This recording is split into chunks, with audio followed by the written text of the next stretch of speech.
안녕하세요, 여러분. 지난 시간에 마무리할 때 말했던 것처럼 오늘은 물체 내에서 머무르는 것이 아니라 이동하는 전하에 대해서 배워보도록 할 거예요. 지난 시간까지 우리는 정전기에 대해서 배웠는데요. 마찰을 통해 다른 물체로 전자가 이동하여 직접 플러스와 마이너스 전기를 띠는 두 물체를 만들 수도 있고, 이렇게 대전된 대전체와의 전기력을 이용하여 다른 한 물체 내에서 전자 쏠림 현상을 간접적으로 일으켜 정전기를 유도할 수도 있었습니다. 직접적으로든 간접적으로든 이 두 방법의 공통점은 이렇게 만들어진 전기가 물체의 특정 부분에 머무르는 전기라는 것입니다. 오늘 보려는 내용, 소단원의 제목은 이동하는 전하예요. 그동안 보았던 정전기에서는 물체 내에서 전하가 쏠리거나 다른 물체로 전자가 움직이는 정도였다면, 이제부터는 전하가 일정한 방향성을 가지고 이동하는 현상에 대해서 이야기를 한다는 차이가 있습니다. 우선 이러한 전하가 이동하는 길이 바로 전기도선이에요. 사진으로 전기도선과 전구, 건전지로 구성된 전기회로를 볼 수 있는데요. 이 전기도선도 물질이니 이를 구성하는 원자가 있겠죠. 원자를 구성하는 전자는 평소에는 불규칙적으로 원자 핵 주변을 도는 등의 형태로 이동하며 도선 내에 위치하고 있습니다.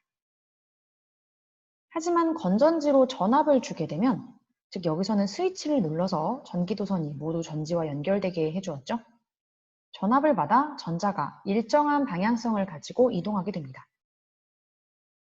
왼쪽과 오른쪽의 상황은 결국 전하가 불규칙적으로 이동하고 있는지 혹은 일정한 방향을 가지고 흐르고 있는지의 차이가 되는데, 이러한 전하의 흐름을 전류라고 부릅니다. 이와 같이 전압에 의해 전자가 일정한 방향성을 가지고 흐르는 현상에 대한 것을 정의한 뒤 이들의 관계에 대해서 배우게 될 예정이에요. 전류에 대해 정리해 보도록 하겠습니다. 이 전류를 풀어서 말하면 전하의 흐름이 됩니다. 우리가 알고 있는 전하의 종류에는 플러스 전하, 마이너스 전하가 있죠. 그리고 원자핵은 플러스 전하를, 전자는 마이너스 전하를 띠고 있는데, 이중 이동이 가능한 것은 누구였죠? 네, 전자입니다. 다시 말하자면 전류란 전자가 일정한 방향으로 움직이며 전하를 이동시켜주는 현상을 이야기하는 것이에요. 이러한 전자의 이동은 건전지로 연결된 전기회로에서 관찰할 수 있었죠. 회로에 연결된 건전지에는 플러스 극과 마이너스 극이 있기 때문에 이들의 이동 방향을 정할 수가 있습니다. 과학자들은 전하의 흐름, 이 전류 현상 자체를 먼저 관찰했기 때문에 전류의 방향을 플러스에서 마이너스로 정의하여 이 방향을 중심으로 전기 현상을 규명했었어요. 하지만 이후에 이러한 전류, 이 흐름을 만들어내는 것의 원인이 전자이고, 이 전자는 사실 마이너스에서 플러스로 이동한다는 사실을 발견하게 되었어요. 하지만 이미 약속한 전류의 방향인 플러스에서 마이너스로 다양한 전기 현상을 설명하고 있었기 때문에 이 둘을 그냥 반대의 방향인 채로 두고 설명하게 됩니다. 전류의 방향, 그리고 전류의 원인인 전자의 이동 방향이 반대라는 것을 염두에 두고 각각을 기억해 두시면 됩니다. 자, 이러한 전하의 흐름에도 정도가 있겠죠? 그러한 세기를 나타내기 위한 전류의 단위를 A라고 표기한 뒤 암페어라고 읽습니다. 길이의 정도를 미터와 같은 단위로 나타내듯 이 암페어는 전류의 세기를 나타내는 단위입니다. 이렇게 전하가 전기도선을 따라 흐르며 전류를 만들어낼 때 이러한 전하의 양에 변화가 있을까요? 전하의 양이 곧 전자의 수인데 물질의 구성이 그대로이니 전자 수가 변할 일은 없겠죠?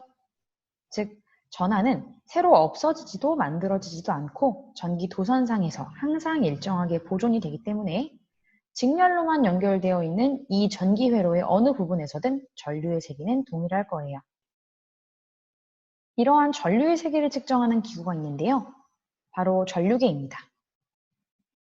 전기 회로에 직렬로 연결을 해서 일정 시간 동안 전류계를 통과하는 전하의 양을 측정하여 전류 세기를 표시해주는 기구입니다. 스위치를 닫아야 전기회로가 완성이 되며 전류가 흐르기 때문에 스위치를 닫았을 때 전류 세기가 눈금으로 측정되는 것을 확인할 수 있습니다. 자세한 연결 방법과 읽는 방법은 다음 시간에 영상으로 확인해 볼 거예요. 이렇게 전류가 흐르는 게 아무 상황에서나 가능한 것은 아니겠죠? 전류를 만들어주는 힘이 필요할 거예요.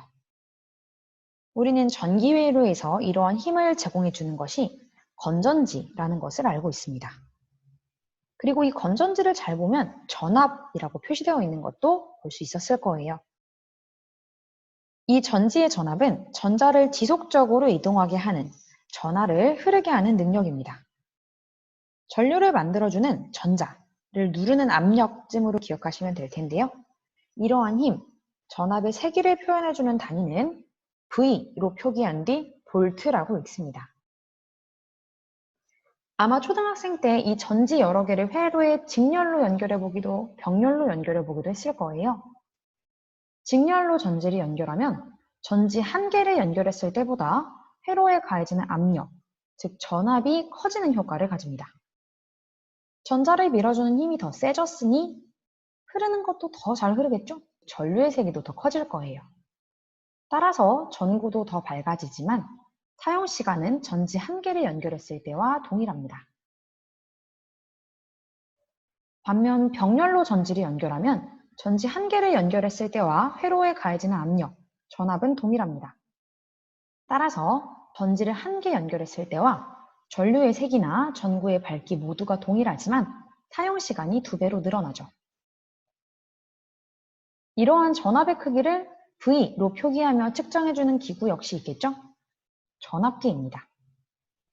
아까 보았듯 전지를 병렬로 연결하면 전압의 세기에는 영향을 미치지 않게 되었죠? 따라서 전압을 측정하는 전압계는 회로에 병렬로 연결하여 크기를 측정합니다. 역시 자세한 연결 방법과 눈금을 읽는 방법은 다음 시간에 영상으로 안내해 드리도록 할게요. 방금 보여드린 전기회로를 간략히 그림으로 표현할 때 기호를 써서 사용하는데요.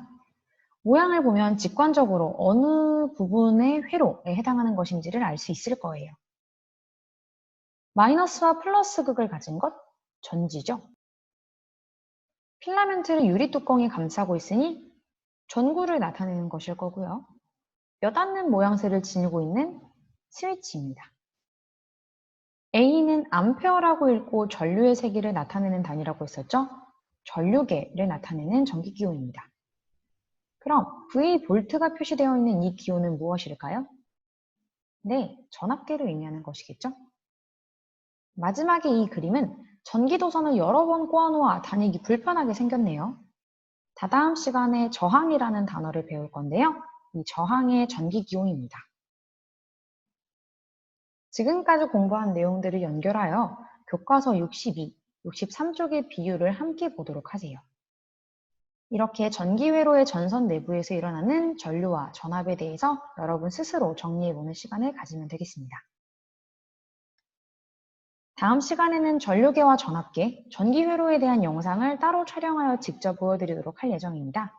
다음 시간까지 잘 복습해서 만나요. 안녕.